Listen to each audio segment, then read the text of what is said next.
Hello beautiful people, how are you guys doing? Hope everybody's doing amazingly well. Welcome back to another lesson of English with Ashish, and today in this lesson we are going to learn how to use active and passive voice in present perfect tense. We'll also learn how to change active voice into passive voice in here in present perfect tense. When do we use passive voice? And there's going to be a lot of things that we will be talking about in this lesson. There's going to be a quiz, a practice set at the end of the lesson to check your understanding. Make sure you do that as well. I'm excited. I know you guys are too. Let's do it.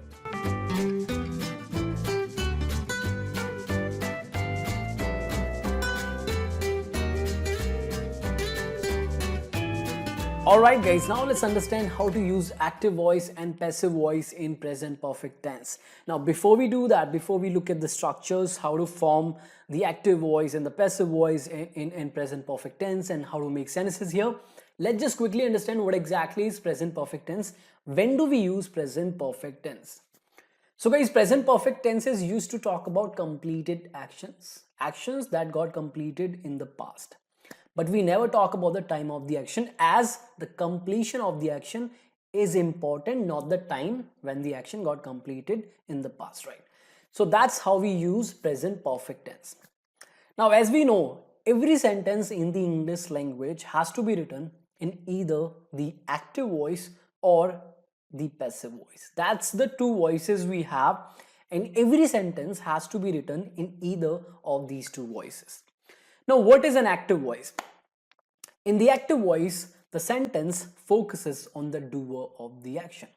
If a sentence is in the active voice, it focuses on the person or the thing that does the task, that does the action in a sentence, right?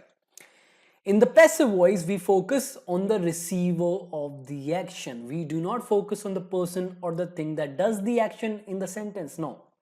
We focus on the receiver of the action. We focus on the person or the thing, the object that receives the action, right? So that's how we use the active voice and the passive voice. Now, how do we write sentences here in the active voice and the passive voice? So in the active voice, first comes the subject, which is the person who does the action, which is the doer of the action, followed by an auxiliary verb, which is has or have, followed by the past participle, that is the third form of the verb, followed by the object. That's how we write an active voice in present perfect tense, right? In the passive voice, first comes the object that the action is acted upon.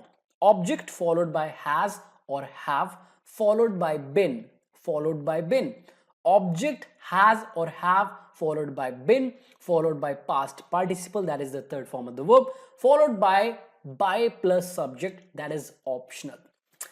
See guys, in the passive voice, we generally do not focus on the doer of the action, and we generally avoid mentioning the doer of the action. So you can always add the doer at the end by followed by the subject, followed by the person that does the action. But even if you do not mention the subject, the doer of the action in the passive voice, it's absolutely fine. Most of the times we don't do it, right? And when do we use has and have? Has is used with a singular subject like he, she, it. He has, she has, it has, and all the singular noun names like Max, Rahul, Seema, dog, cat, book, right? Have is used with first person pronouns I and we. I have, we have. Second person you have. Third person they. So we use I, you, we, they with have. I have, you have, we have, they have, and all the plural noun names like boys, girls, doctors, teachers, parents, friends, books, cars, right? So that's how we use has and have. Now you know the structure. Now you know when you use the active voice, when you use the passive voice, how to write sentences in the active voice, in the passive voice. Now let's understand how it happens, how it actually happens, right? So what we are going to do now is we are going to make some active voices sentences, right? We are going to write some sentences in the active voice, then we'll change those sentences in the passive voice. Sounds good? All right, let's do it. So all these three examples are in the active voice, right? We are focusing on the doer of the action. Look at the first example. She has cooked the food. We are talking about something that has been completed. She has cooked the food, and we are focusing on the doer of the action, which is she. She has done this. She has cooked the food. She, the subject, the doer of the action, has the auxiliary verb. Cooked, the past participle of cook. Cook, cooked, cooked, the third form. The food is the object of the verb. Alright? Second example, they haven't finished the story. They have not done something. They haven't done something. So there is the subject followed by have. They have not. Haven't is a contraction of have not. Haven't. They haven't. V3, which is the past participle of finish, right? Finished. They haven't finished. What? The story. It is the object of the verb finish. They haven't finished what? The story. Third example.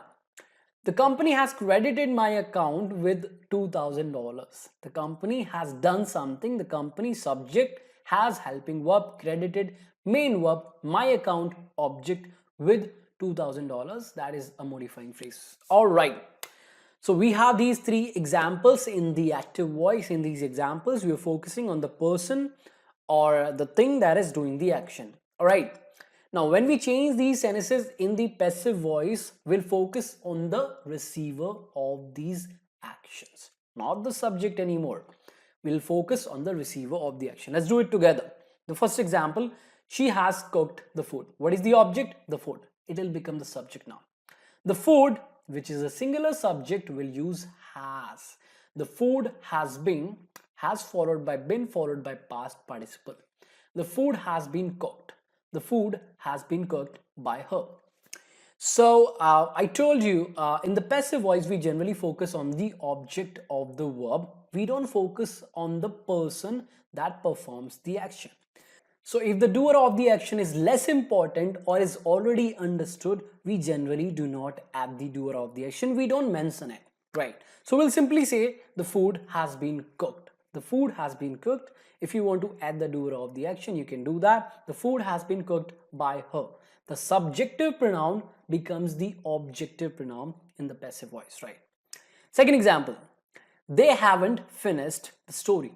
They haven't done something. They haven't finished what? The story. So the story is the object here. In the passive voice, it will become the subject. The story hasn't been finished yet. Since it's a negative sentence, we'll use not after has or have. Third example. The company has credited my account with $2,000. The company subject has credited, verb phrase credited what? My account, object, right? My account will become the subject in the passive voice, right? My account has been credited with $2,000 by the company if you want to add the doer of the action. Now let me show you how to write interrogative sentences in the active and the passive voice in present perfect tense. Active voice, first comes the helping verb has or have, followed by the subject, followed by the past participle, followed by the object, right? Passive voice, first comes the helping verb followed by the subject, which is nothing but the object, right? The object itself, followed by been, followed by past participle, followed by plus the doer of the action if you want to add the doer of the action, which is optional. All right. Examples, active voice. Has Jyoti invited you to the party? Has Jyoti the subject, has helping verb, invited main verb, you the object. Has Jyoti invited you to the party? Passive voice, the object becomes the subject, right? Have you been? What is the object? You. So the verb will follow you, and with you we use have. Have you been invited to the party? By Jyoti. Have you been invited to the party? Have you been invited to the party by Jyoti if you want to add the doer of the action. Next, have you called him yet? Have helping verb, you, the subject, doer of the action, called main verb, past participle, him the object, right? Yet is just an adverb. So in the passive voice, this object becomes the subject. So him becomes he, the subjective pronoun. And with he, we use has. So has becomes the helping verb. Has he been called yet? Has he been called yet? You can add the doer of the action as well. Has he been called yet by you? Alright, so that's how you write interrogative sentences in the active voice and the passive voice. Now, I have a task for you. you know what is the active voice in the present perfect tense, what is the passive voice, how to change the active voice into the passive voice. That's exactly what you guys have to do here. On your screen are some examples in the active voice. What you guys have to do is you guys have to change these examples, change these sentences into the passive voice. That's what you guys have to do. So that's all about today's lesson. I hope you guys enjoyed it. I hope you learned something new today. If you did, hit the like button. If you guys are new to the channel, make sure you subscribe to the channel. And I will see you guys very soon. Till then, keep learning, have fun. A lot of love. Namaskar.